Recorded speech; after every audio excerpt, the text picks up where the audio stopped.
大家好，我是麦香牛奶蜜醋，欢迎来到我的频道。超旗舰游戏本一直以来都占据着这个圈子的舆论漩涡中心。然而和主流价位的产品不同，他们的重心很多时候并没有放在怎么做才能多卖几台上。毕竟这些售价堪比小汽车的顶级选手，从一开始就注定了与大多数无关。很多时候，他们的历史使命就是负责让屏幕前很可能永远不会买它的人，在看到它的时候惊呼：哇，原来还有这么酷的笔记本！而今天视频的主角微星泰坦18 Ultra 2024是目前阶段最符合我对于超旗舰游戏本定义和认知的选手。除了显而易见的外观之外，它究竟还有什么特技能够让我惊叹？看完本期视频，我相信你能够找到答案。简单看一下配置，我手边的这台搭载 i9 14900HX 24核32线程 RTX 4090显卡，双通道 128G 内存 4TB PM9A1 3840×2400分辨率120赫兹的 Mini LED 屏幕，其余配置如图。在你们看到这期视频的时候，价格应该已经公布了，知道的观众可以打在弹幕上。作为一台超旗舰，一个亮眼的外观自然是不可或缺的。泰坦18 Ultra 对比前代的泰坦 GT77HX， 外观的设计语言上有了巨大的转变，彻底摒弃了厚重的肌肉车设计思路。在屏幕尺寸加大的同时，整机却显得更加苗条。当然，这个描述只是相对而言。泰坦18 Ultra 作为18寸游戏本，体积和重量依旧相当惊人，整机3.61千克的重量，厚度24.1至28毫米，带脚垫最厚处38毫米，原装了全新的台达400瓦适配器，但带线重量也只有1.16千克。要知道，拯救者去年引以为傲的330瓦氮化钾，带线重量也有1000克，400瓦1.16千克，算是比较轻便了。机身左侧为2个10Gbps 的 USB-A 接口，一个 SD 卡槽；右侧是3.5耳接口，一个10Gbps 的 USB-A 接口，2个雷电4接口。右侧的一个支持 PD 3.1，尾部则是电源 HDMI 2.1以及 RJ45 网口，合计3A 2C。虽然这个接口数量在目前的18寸里算是主流水平，但是我认为这个尺寸的游戏本，尤其是泰坦18 Ultra 这样可以兼备移动工作站功能的重型笔电，接口应该是我可以不用，但你不能没有的。A 面为金属喷砂，中间镶嵌有 RGB 的龙盾，对比前代突出的设计，质感要好一些。不过表面依旧很容易沾染指纹，需要经常清洁。尾部并没有使用上代的黑红金配色，而是银灰色包裹中有蓝色的斜切，前者从尾部延伸并环绕了机身一圈。地面整体为银色塑料材质，进风口处镶嵌了金属材质的 Mesh 网板，中间有 Titan 字样，脚垫也采用波浪形重叠，设计感非常足。频道的老观众应该还记得，我吐槽过微星的地面设计和机身剩余部分脱钩是颜值短板，这一次算是地面设计领先整机了。不过地壳整体采用塑料材质加喷漆处理，细节上确实充满设计，但是实际上手略带了一些塑料感，在质感上和 AC 面形成了一定的落差，还有进步空间。单手打开屏幕，屏中阻尼感调试的不错，但是因为屏幕整体尺寸太大太重，还是会有一些晃动。C 面是整台机器最让我着迷的部分，腕托和触控板完全融为一体，采用了整块的磨砂玻璃，实际的触摸区域覆盖上了纵向10分区的 RGB， 流光效果非常流畅自然，而且由于采用一体覆盖，因此根绝掉了 AW 那样的漏光问题。滑动手感顶级的同时，泰坦18 Ultra 也是极为罕见的用上了压感触控板的游戏本，震动反馈干脆利落，完全不输那些顶级轻薄本。不过玻璃表面对猪油比较敏感，同样需要经常清洁。上部为金属材质，键盘主体为陈瑞轴机械键盘，上方的 FN 键以及右侧小键盘区域为薄膜，整体打字手感是绝对没得说的。背光自然也是赛睿合作的单键 RGB， 亮度略有提升，不再是见光死，但这个要求对于一台顶级旗舰来说有些低了。另外键帽打油还是没法避免。不过接下来的部分就完全没有亮度的顾虑了。泰坦18 Ultra 搭载了一块18英寸16:10 4K 120赫兹的 Mini LED 屏幕，分辨率达到了3840×2400，是目前的18寸笔记本上规格最高的屏幕。实测 SDR 下，屏幕中倾最大亮度528尼特，屏幕通过了 HDR 1000认证，开启之后局部激发亮度可以高达1344尼特，全屏则会从1340尼特激发后逐渐下降，并且最终稳定在850尼特。值得一提的是，如果此时显示 SDR 内容有触发 HDR 的激发亮度，全屏的最大稳定亮度则可以达到981尼特，当然都已经是远超了正常用户所需要的范围了。屏幕的光晕虽然依旧无法避免，但是控制得很好。观看 HDR 内容的时候，体验确实非常顶。响应速度方面，屏幕的拖影表现还不错，背光延迟也不高。打开 OD 之后，拖影基本消除，但是会有一定幅度的过冲，以及屏幕如果能加上 G-Sync 的支持就更好了。而在色彩方面，屏幕支持10比特色深，搭载了 MSI True Color， 实测色域切换起效良好，其中 sRGB 模式下，色温拟和6800K， 得益于分区背光对比度为无限。但是几档模式下，色准的表现都比较一般，伽马也比较偏，再加上分区背光不可关闭，这块屏幕用来办公、影音娱乐和打游戏确实不错。专业需求就需要外接显示器了。另外，我手中的这台在独显直连模式下，屏幕无法正确启动 HDR， 这一点官方确认是 BIOS 与 N 卡驱动的兼容问题，后续更新就可以解决。看完了优秀的皮囊，强大的内在也是超旗舰不可或缺的部分。泰坦18 Ultra 首发了14代 Intel HX 处理器的旗舰 i9-14900HX 8P 加16E和加24核心32线程，和使用了最新 Meteor Lake 架构的 Ultra 系列移动端处理器不同，14代 HX 处理器和桌面端一样，是13代 Raptor Lake 的 Refresh 产物。对比13900HX 以及13980HX， 在核心架构、规模、工艺和缓存规格上都保持了一致。不过在频率上，14900HX 给的更高，默认大核最高频率比13980HX 还要高 0.2GHz， 达到了 5.8G， 全核睿频也达到了大核 5.2G， 小核 4.1G。不过看到这，有些观众就要说了，这多给点频率，要是散热不行的话，那也跑不上去呀。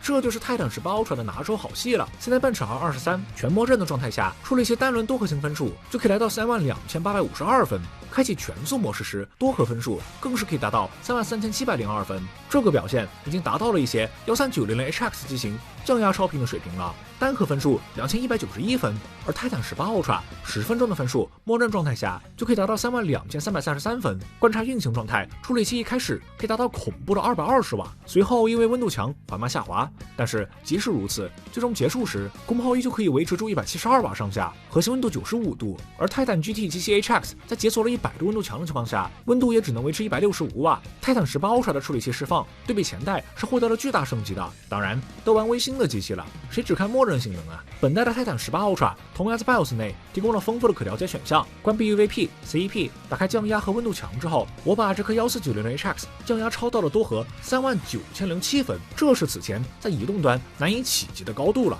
14900HX 对比13代，在体质上确实有着明显的提升，降压超频的能力更强。但是能够达成这个成绩，主要还是靠泰坦18 Ultra 势大力沉的恐怖堆料，彻底放开电流墙。唯一能够牵制这头猛兽的缰绳，就只剩下了功耗墙。而全新的均热板设计提供了极为可怕的短时间爆发能力，最终获得的便是已经完全比肩桌面级的性能释放。降压超频之后，对比默认状态，在全功耗下的表现都更加恐怖。我也从来没有想过自己的笔记本处理器能效比曲线图居然有一天能够把横坐标画到235瓦。测试的时候，真是让我久违的找回了心潮澎湃的感觉。看完了处理器，显卡的部分就显得比较平淡了。泰坦18 Ultra 继续搭载了普普通通的移动端 RTX 4080以及4090，我本次拿到的是4090的版本，9728的酷打数，16G 256bit 的 GDDR6 显存。规格上对比去年没有什么变动。3D Mark Time Spy 默认得分22377分，处理器16381分。MSI Center 内自带了100兆赫核心的超频，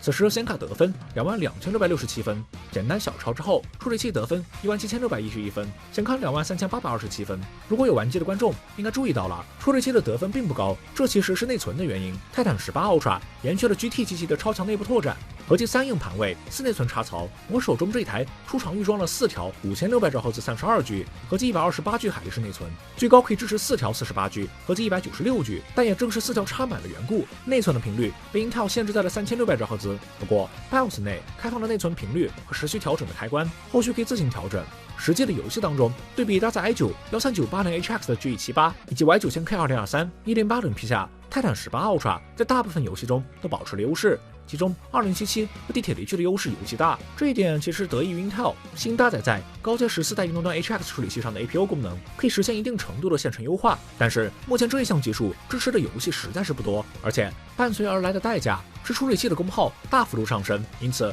作为一个天头看一看就好，实际能够应用的也就只有泰坦18 Ultra 这样能够在保证显卡满血释放的同时提供极为恐怖 CPU 功耗的机器了。1440P 分辨率下，泰坦18 Ultra 继续保持了相当的优势，不过在1%low 帧数方面表现出了一些疲软，这一点也正是因为此前提到的 Intel 平台限制下4内存插槽频率受限。如果主要使用场景是游戏的话，个人建议选购64G 内存的版本，默认频率更高，而且手动超频也会更容易，4插槽还是更倾向于专业用途。另外，原生16:10的3840×2400分辨率本次也有测试，不难看出，即使是移动端最顶级的配置，想要应对超 4K 分辨率的游戏也是压力十足。虽然大部分都还可以应对，但是负载较重的，例如2077，还是跌破了60帧大关，想要畅玩的话，还是需要略微降低一点画质或者打开 DLSS。接下来是散热史册部分，其实这也是我一开始最担心的部分，因为机身厚度压缩，原本的4风扇尾部全出风设计也变成了双风扇4风口，似乎散热下降已经是板上钉钉了。事实真的如此吗？26度室温垫高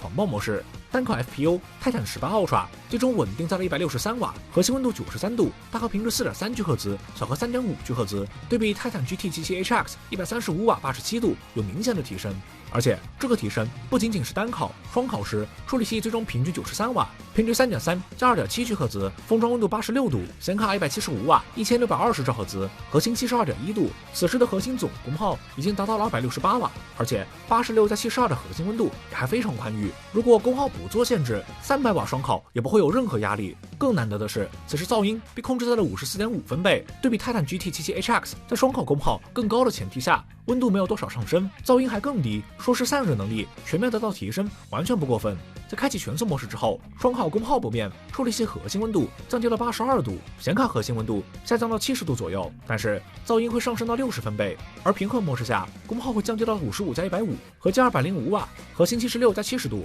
此时的噪音能够控制在50分贝以内，结合前面的游戏测试，2K 分贝率下，显卡功耗大多在150瓦左右，平衡模式也是非常可用的。甚至我认为这个状态下，显卡开放到175瓦也完全不会有压力。整机依赖强大的散热，性能可以说是收放自如。最让人感动的是机器轻负载时，虽然算不上完全无声，但是终于不再会有潮起潮落的噪音，日用的体验有了很大改善。不过机身变薄也有一些必须要付出的代价，虽然散热的性能可以用堆料来解决，但是有一些部分是违背不了基础的物理规律的，例如 C 面的隔热。狂暴模式双烤下，机器的表面有比较大范围的高温区域，中部键帽温度已经达到了烫手级别，腕头位置同样有明显热感。好在采用的玻璃材质，触感比较温润，当然也可能是现在冬季的缘故。接下来是拆机展示部分，泰坦18 Ultra 拆机难度不大，拧下所有螺丝就可以撬开后盖。机器也支持2年全国联保和上门服务，扩容更换可以不用自己动手。内部的布局可以说是改头换面，完全没有了此前机型热管立交桥的风格。上方是巨大的均热板全覆盖，显卡一侧的侧鳍片为均热板延伸， CPU 一侧则为热管串联。风扇的尺寸和厚度都很大，细心的观众应该已经发现了，这一次两侧的风扇扇叶密度略有不同。是的，微星总算是对自己的祖传风扇做了一点改动，左侧的风扇用上的扇叶密度稍高一些的，不过右侧还是微星大狗熟悉的味道。同样违背了祖宗之法的是下方新增的南桥散热。是的，你没看错，微星的南桥终于不再裸奔了，有一块延长出来的散热片连接到模组上，算是根绝了南桥过热导致的掉 USB 和爆音问题。旁边是叠放的双通道4插槽内存，插满4条32G 5600兆赫兹海力士，不过因为 Intel 平台限制，默认运行在3600兆赫兹。读写如图，左侧为2个2280硬盘位，右侧还有一个，合计3盘位。机器出厂搭载2条2T 的三星 PM9A1 组成 RAID 0，轻松5位数的顺序读写确实非常暴力，但是三星加20的搭配，出于数据安全的考虑，我个人建议到手之后做拆分。网卡型号为 Killer 的 B1750X， 支持 WiFi 7，是目前的顶级网卡了。下方是99.99瓦时的电池，不过因为 Mini LED 屏幕以及 HX 处理器 ，PCMark 10续航时间只有5小时1分钟，完全是意料之中。电池充电极速45瓦，两侧是扬声器，机器合计搭载了6扬声器，声音确实非常巨大。此处是路外放对比。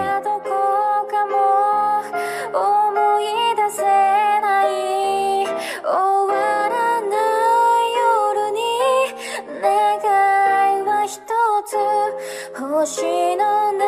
い空に輝く光を戻れない場所に捨てたものでさえ生まれ変わって明日をきっと照らす星屑の中であなたに出会えたいつかの気持ちのまま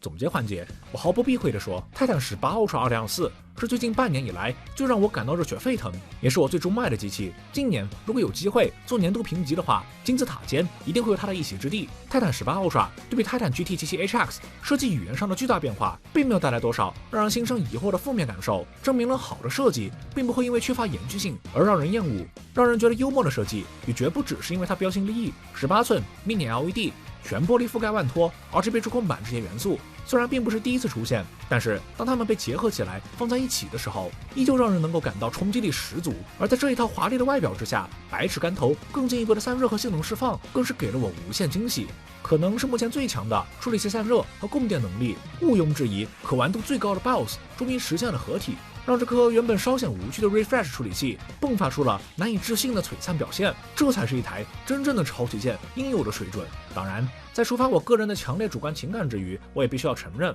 神所创造的世界并非完美。泰坦18 Ultra 这块白壁依旧需要一些打磨，风扇的选用虽然有进步，但是距离主流水准尚有差距。屏幕的色准表现一般 ，OD 稍显激进，接口数量仍有增加的余地，以及我认为最遗憾的外观的塑料件质感短板。以我对微信的了解，这些问题中可能有一部分还会陪伴我们一些时日，但至少在难调散热、均热板的运用上，能够看得出微信作为老牌游戏本选手，些许试图走出固有领域的意图。希望这样让人热血沸腾的机器能够越来越多吧。好了，以上就是本期视频全部内容。觉得有意思的话，不妨点个美丽的赞。觉得有帮助的观众，也欢迎长按点赞以及3连。接下来的新评季还有很多很劲的新模具，感兴趣的观众可以点个关注。我是麦性的奶咪醋，我们下期再会。